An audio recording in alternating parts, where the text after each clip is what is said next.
dito po sa pinakahuling inyo pong pag-aaral sa inflation, nito pong buwan ng Oktubre, ano po ang pinaka-factor kung bakit po tumaas ang inflation, ma'am?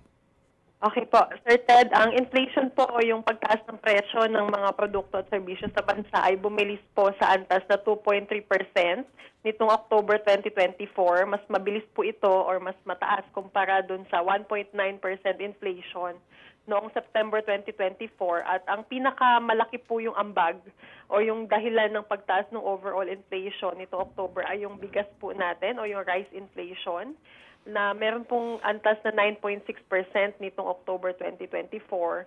Tumaas din po ito mula sa 5.7% noong September 2024. So again, yung bigas po, yung pinakamalaki yung contribution sa pagtaas ng overall inflation natin noong October 2024.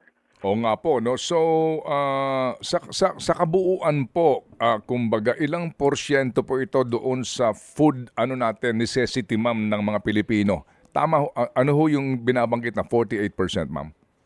Yung 48% po, around 50% po yung contribution po ng bigas sa pagtaas ng overall inflation nito October 2024. Opo.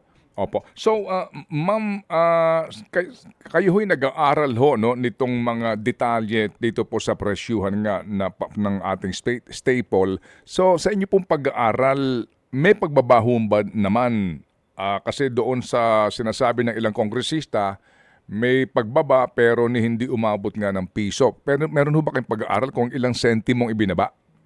Yes po, Sir Ted. As mentioned po doon po sa Quinta Committee hearing, nag-effect po kasi yung ating Executive Order number 62 ng July 2024 at kung titignan po natin yung presyo ng bigas, particularly rice special, since dito po napupunta yung usually mga imported, may pagbaba naman po ng presyo from June without the executive order and July up to the present po October, no.